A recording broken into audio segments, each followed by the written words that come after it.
So this is from last week in San Francisco, social equity panel. Sprinters that looks like just any old Amazon vehicle. Guess what? They looked at the list, they said, I'm sorry, sir, that is not an approved expense.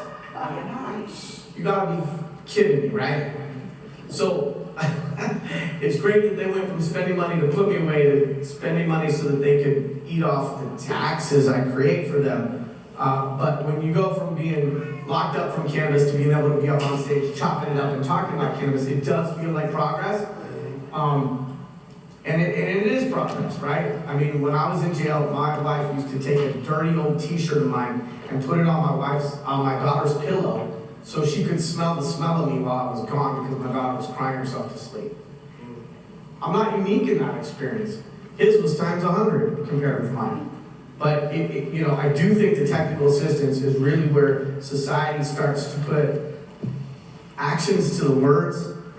Everybody can talk about doing right, doing good, we need to be doing better. At the end of the day, it's really about how many zeros are on the left side of the decimal point. Can I address a little bit about the grant at large? Yes, please. I think the diversification of funds is super important because there needs to be direct capital grants, obviously, right? People need cash in their pocket and not as a reimbursement, but thank you, San Francisco, for listening.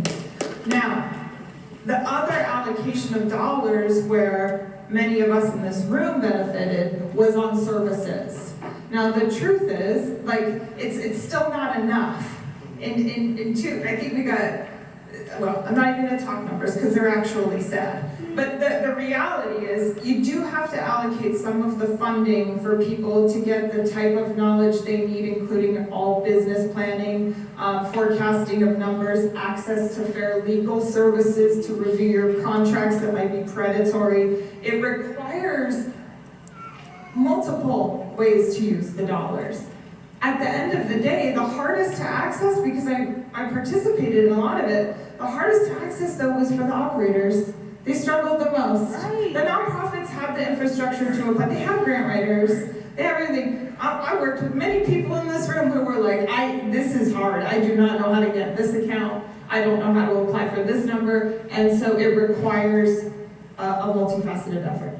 And access to banking and access to SBA and SBL and low-cost funds where you don't have to hustle a deck page and hope that you're going to find somebody at one of these cocktail parties with a big wallet. Yeah, I was just going to say, I think one of the things that's important to acknowledge is just as we're learning information, we're figuring out how to create additional opportunities, institutions are also learning, right?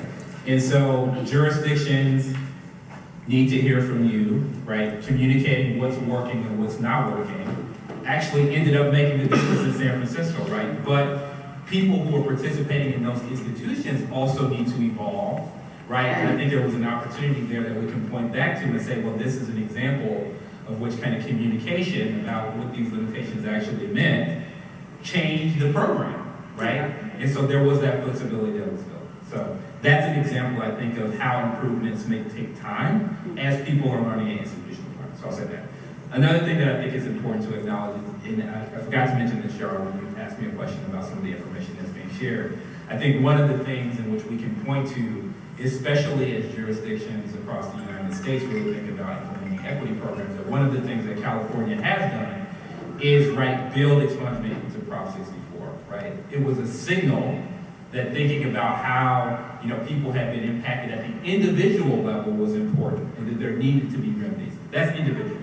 Then business owners creating other opportunities, right? To say, hey, if you're interested in opening a cannabis business, here are some resources that are going to be devoted to you. So that's for business owners. Then I think the state of California also said through California CRG grants, we're going to recognize that communities were impacted. So here's an opportunity for nonprofits to access these funds. So I think it's a really holistic approach, right, that a state like California can demonstrate to say individuals, business owners, people who've been impacted, communities, we need to be thinking about each of those and thinking about how to devote actual resources to improve the lives of people who've